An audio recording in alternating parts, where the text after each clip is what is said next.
आदरणीय साथियों नमस्कार, आपका स्वागत है, अभिनंदन है अपने चैनल विधि ज्ञान चर्चा में। मैं आर.एस. धीमान एडवोकेट। साथियों आज का हमारा टॉपिक है, आज का विषय नहीं, आज हम चर्चा करेंगे उत्तर प्रदेश राजस्व संहिता 2006 के अध्याय 4। अध्याय 4 का नाम है सीमा और सीमा चिन्ह। अध्याय 4 को धारा 20 से 28 तक में कवर किया गया है, परंतु इस वीडियो में हम चर्चा करेंगे धारा 25 के संबंध में।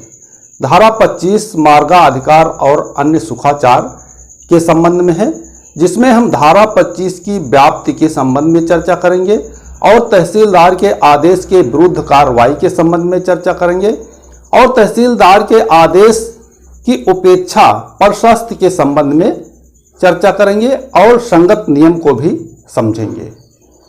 तो साथियों, इससे पहले जो हमारे चैनल पे हमारे व्यूअर्स नए हैं, अभी तक हमारे चैनल को सब्सक्राइब नहीं किया है, कृपया चैनल को सब्सक्राइब कर लें, वीडियो को शेयर करें, लाइक करें और साथियों कमेंट भी किया करें। तो साथियों आइए इस टॉपिक को व्हाइट बोर्ड पे समझते हैं। विधि ज्ञान चर्चा। साथियों हमारे चैनल का नाम है विधि ज्ञान चर्चा। हमने हिंदी और इंग्लिश दोनों में व्हाइट बोर्ड पे लिख रखा है। अब साथियों देखते हैं उत्तर प्रदेश राजस्व संहिता 2006, उत्तर प्रदेश रेवेन्यू कोड 2006। साथियों ये भूमि विधि है, हमारा जो वीडियो ये भूमि विधि से संबंधित है। अध्याय 4 है सीमा और सीमा चिन्ह, बाउंड्री एंड बाउंड्री मार्क।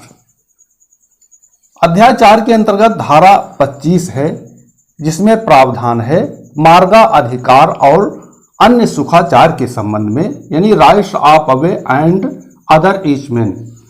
इसमें प्रावधान है कि ऐसे मार्ग के संबंध में सार्वजनिक सड़क पथ या सार्वजनिक भूमि से भिन्न जिसमें कोई खातेदार या कृषि श्रमिक अपनी भूमि पर या गांव की बंजर या चारागाह भूमि पर पहुंच सके, या ऐसे स्रोत या ऐसे जल मार्ग के संबंध में जहां से या जिससे वह सिंचाई संबंधी सुविधाओं का लाभ उठा सके। कोई विवाद उत्पन्न होने की दशा में तहसीलदार ऐसी स्थानीय जांच के पश्चात जो आवश्यक समझी जाए विद्यमान प्रथा के निर्देश में और समस्त संबद्ध पक्षों की सुविधा का सम्यक ध्यान रखते हुए मामले का विनिश्चय कर सकता है।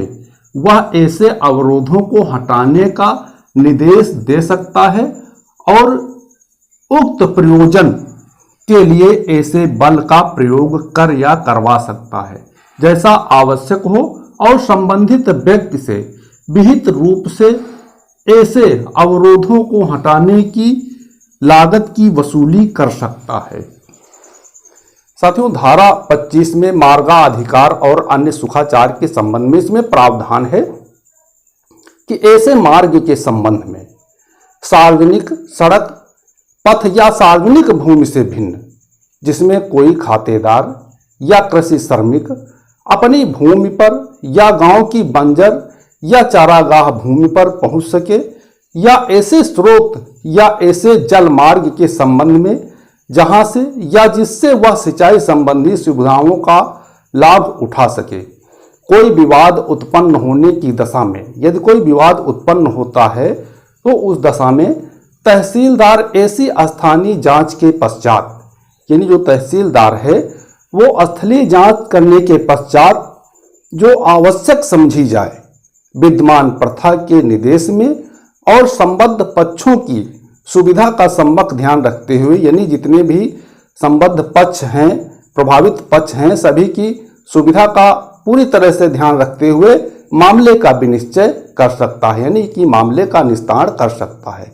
वह ऐसे अवरोधों को हटाने के लिए, यानी कि वो जो अवरोध हैं उनको हटाने के लिए निर्देश दे सकता है और उक्त प्रयोजन के लिए ऐसे बल का प्रयोग कर या करवा सकता है, यानी कि जो अवरोध है उसको हटाने के लिए बल का प्रयोग कर सकता है या फिर करवा सकता है जैसा भी आवश्यक हो, और संबंधित व्यक्ति से विहित रूप से ऐसे अवरोधों की हटाने की लागत वसूली कर सकता है। यानी कि यदि तहसीलदार स्वयं अवरोध को हटाता है तो उसमें जो खर्चा आता है, जो लागत आती है, उसकी वसूली भी कर सकता है। अब साथियों देखते हैं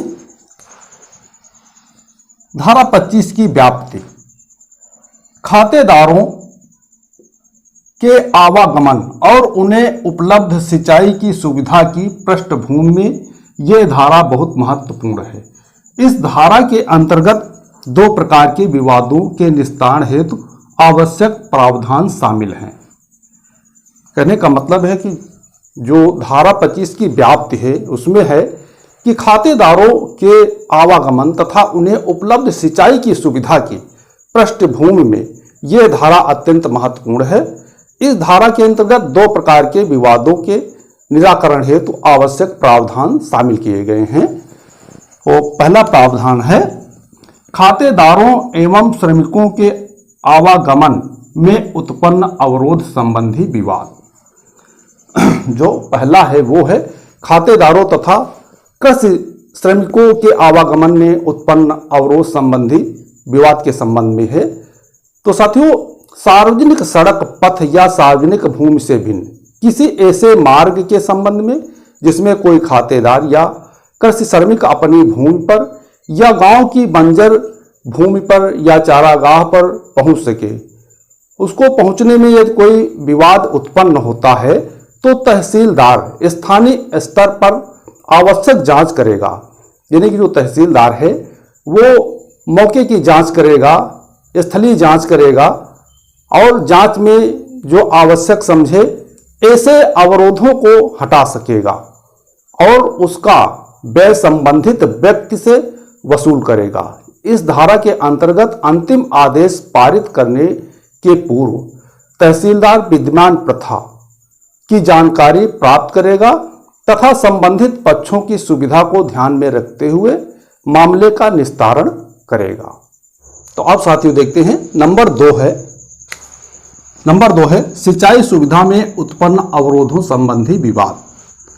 जो नंबर 2 है वो है सिंचाई सुविधा में उत्पन्न अवरोध संबंधी विवाद। जब कोई खातेदार या कृषि श्रमिक ऐसे स्रोत या ऐसे जल मार्ग के संबंध में जहां से या जिससे वह सिंचाई सुविधाओं का लाभ उठाता रहा है, कोई विवाद उत्पन्न हो जाए तो तहसीलदार स्थानीय स्तर पर आवश्यक जांच करेगा तथा यदि कोई अवरोध उत्पन्न किया गया है तो उसे हटवाएगा। इस धारा के अंतर्गत अंतिम निर्णय लेने के पूर्व तहसीलदार विद्यमान प्रथाओं तथा संबंधित पक्षों की सुविधाओं को ध्यान में रखते हुए अंतिम निर्णय लेगा। इसके लिए तहसीलदार आवश्यक बल का प्रयोग कर सकता है तथा अवरोध हटाने का व्यय भी संबंधित व्यक्ति से वसूल कर सकता है। अब साथियों देखते हैं तहसीलदार के आदेश के विरुद्ध कार्रवाई। अगला पॉइंट है तहसीलदार के आदेश के खिलाफ कार्रवाई या तहसीलदार के आदेश के विरुद्ध कार्रवाई।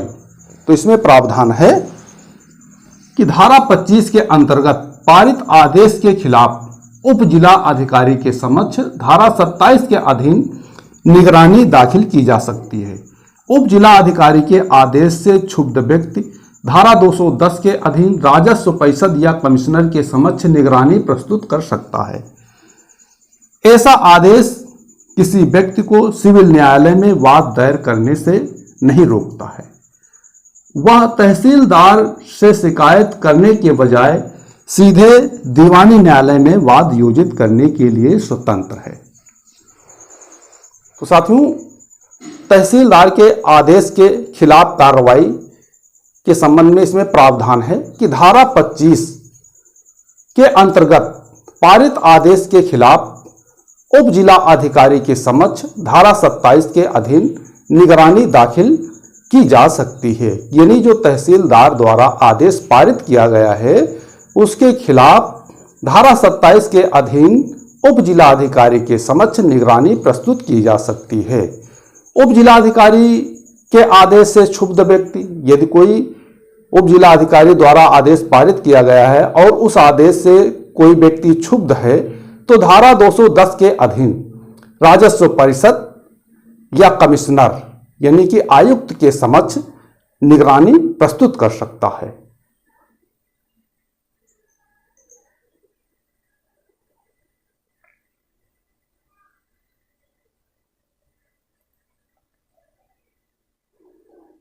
ऐसा आदेश किसी व्यक्ति को सिविल न्यायालय में वाद दायर करने से नहीं रोक सकता है।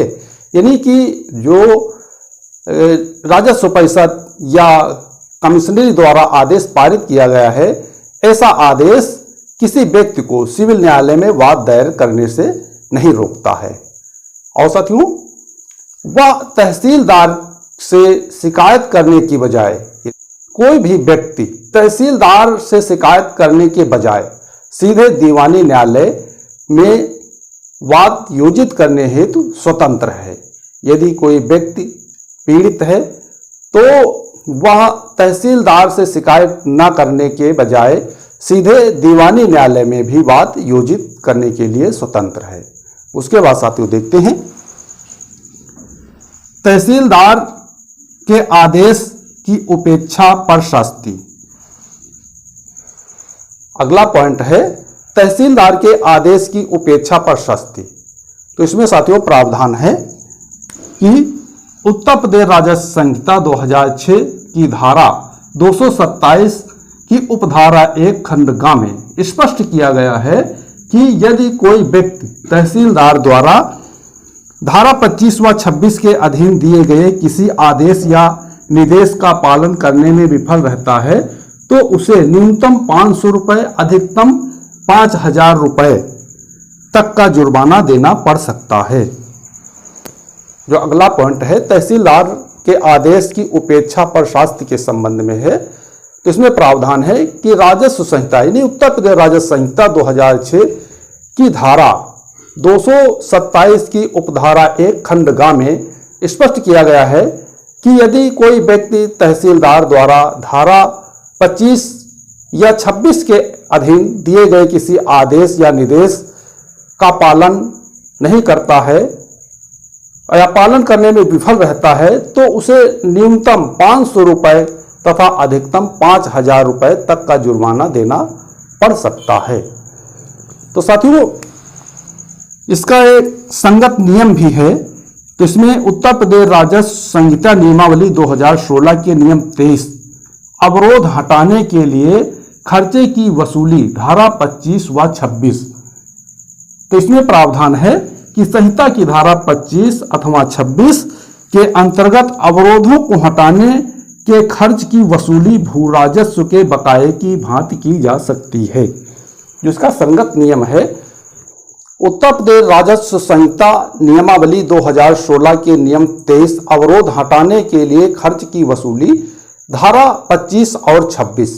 इसमें प्रावधान है कि संहिता की धारा 25 अथवा 26 के अंतर्गत अवरोध को हटाने के खर्च की वसूली भू राजस्व के बकाये की भांति की जा सकती है। यानी कि जो अवरोध को हटाने में जो खर्चा आता है यदि तहसीलदार द्वारा उसको हटाया जाता है और उसमें जो खर्चा आता है अवरोध को हटाने में जो व्यय होता है उसकी वसूली भू राजस्व के बकाये की भांति की जा सकती है। तो साथियों आज हमने इस वीडियो के माध्यम से समझा उत्तर प्रदेश राजस्व संहिता 2006 के अध्याय 4 का नाम है सीमा और सीमा चिन्ह। तो साथियों अध्याय 4 के अंतर्गत धारा 25 आती है जिसमें मार्गाधिकार और अन्य सुखाचार के संबंध में है। तो साथियों हमने धारा 25 की व्याप्ति के संबंध में चर्चा किया और तहसीलदार के आदेश के विरुद्ध कार्रवाई के संबंध में चर्चा किया और तहसीलदार के आदेश के अपेक्षा पर शास्ति के संबंध में चर्चा किया और इसके संगत नियम को भी समझा। तो साथियों हमें पूरा विश्वास है कि आप इस टॉपिक को पूर्णतः समझ गए होंगे। यदि कहीं पे कोई बात समझ में ना आई हो तो आप फोन के द्वारा, व्हाट्सएप के द्वारा, कमेंट के द्वारा जानकारी प्राप्त कर सकते हैं। तो साथियों इससे पहले जो हमारे चैनल पे हमारे व्यूअर्स नए हैं, हमारा पुनः निवेदन है कि चैनल को सब्सक्राइब कर लें, वीडियो को शेयर करें, लाइक करें और साथियों कमेंट भी किया करें। तो साथियों आज के वीडियो में बस इतना ही। अगले वीडियो तक के लिए नमस्कार।